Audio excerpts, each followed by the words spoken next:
Dan kita beralih pemirsa ke informasi lainnya, kita akan ikuti penjelasan Bank Indonesia soal penyalahgunaan kris di beberapa masjid.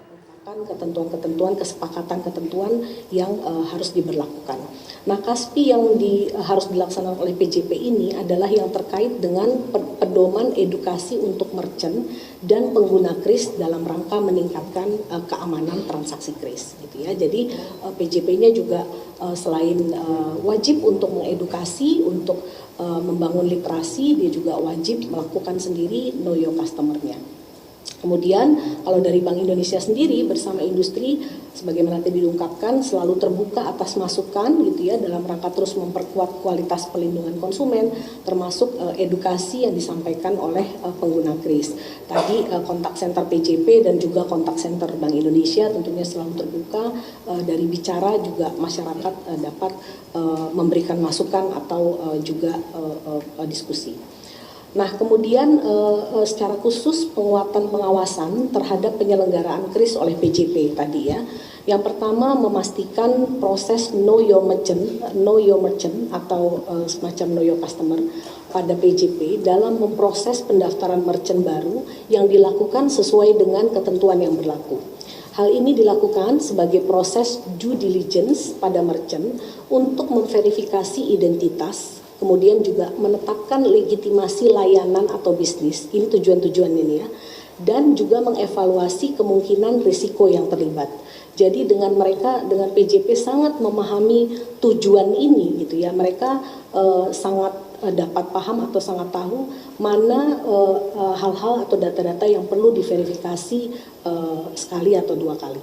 Nah, pada saat yang sama ini juga mendukung untuk membuat proses onboarding merchant baik oleh PJP ataupun merchant agregator yang aman dan sesuai dengan ketentuan. Nah, dalam hal proses akuisisi merchant ini menggunakan misalnya jasa pihak ketiga atau merchant agregator ini, maka kami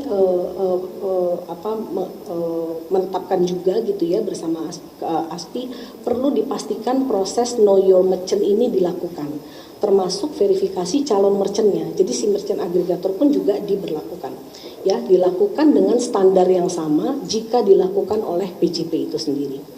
Kemudian yang kedua, penguatan pengawasan adalah menghimbau seluruh PJP untuk melakukan monitoring kewajaran profil dan transaksi pada merchant sebagai tindakan untuk memitigasi fraud. Jadi bukan hanya data-data yang sudah ada terkait dengan identitas gitu ya, tetapi juga dilakukan monitoring kewajaran profil. Wajar nggak gitu profil individu-individu seperti ini gitu ya merupakan pengurus masjid gitu misalnya, dan juga kewajaran transaksinya. Oh ini misalnya donasi masuk sedemikian gitu ya, tidak ada lonjakan atau segala rupa gitu, atau dia sangat baru gitu ya sehingga perlu ditinjau lagi keberadaan site-nya gitu ya, apakah benar ini ada masjid dan ada penggalangan donasi. Kemudian yang ketiga untuk bagian penguatan pengawasan ini melakukan cleansing data merchant untuk meningkatkan kualitas dan juga keakuratan data agar dapat menjadi tools untuk meningkatkan efektivitas pengawasan dan juga pemantauan. Nah, kemudian juga upaya tindak lanjut gitu ya yang kami lakukan adalah penguatan infrastruktur pendukung ekosistem kris. Bank Indonesia akan memfasilitasi ASPI dan juga Peten untuk mengembangkan tadi daftar hitam merchant yang terindikasi fraud atau terbukti melakukan pelanggaran bekerja sama dengan KL terkait seperti dengan Kominfo gitu ya. Jadi sebagai ini penguatan infrastruktur kita akan mengembangkan daftar blacklist dari merchant yang terafiliasi dengan terindikasi fraud. Nah, tentunya Bank Indonesia akan terus berkoordinasi dan juga siap mendukung aparat penegak hukum dalam proses hukum dugaan tindak pidana yang terjadi.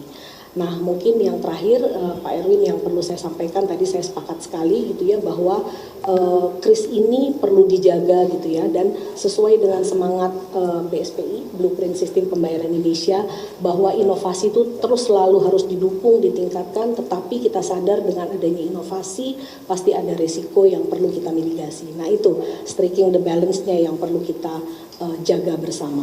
Nah, keunggulan kris tadi sudah diungkapkan banyak sekali keunggulannya, sehingga kalau ada 1-2 loophole yang perlu kita amankan, nah itu kita akan amankan bersama.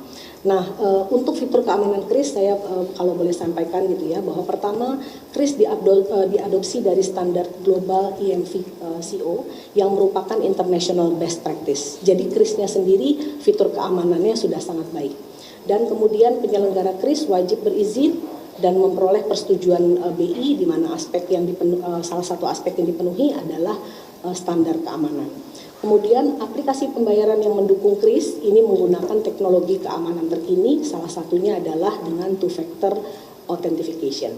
Kemudian aplikasi pembayaran yang mendukung kris ini memiliki fitur anti-fraud detection system yang berfungsi memitigasi transaksi kris yang mencurigakan. Jadi krisnya sendiri sudah sangat aman. Bagaimana tips keamanan gitu ya bagi merchant kris gitu? Nah ini ininya. Pertama tentunya berhati-hati dalam menyimpan kode QR gitu ya, jangan sembarangan yang tidak dapat terlihat gitu ya, sehingga bisa dipantau di tempat yang mudah diawasi untuk mencegah tadi penggantian kris yang tidak bertanggung jawab. Kemudian yang ketiga, tidak meminjamkan kris gitu ya ke penggunaan yang tidak seharusnya untuk menghindari hal-hal yang tidak diinginkan. Kemudian krisnya mungkin kalau dia yang statis itu harus dilapisi dengan bahan transparan dan dapat melindungi seperti akrilik, kaca dan sebagainya untuk melindungi kerusakan. Dan kemudian jika hilang atau rusak itu harus segera menghubungi acquirernya. Dan kemudian yang terakhir adalah memahami cara-cara pembayaran dengan menggunakan kris sehingga merchant dapat membantu pelanggan yang mengalami kesulitan dalam melakukan pembayaran. Jadi demikian mungkin teman-teman beberapa hal yang sudah kita lakukan dan juga cara-cara untuk memitigasi agar ke depan tidak terjadi lagi. Demikian Pak Erwin, saya kembalikan. Terima kasih Mbak Fitri. Langsung saja kalau ada pertanyaan silakan, kita mulai dari yang paling depan, yang datang paling pagi. Silakan nama dan dari media mana. Ada mikrofon?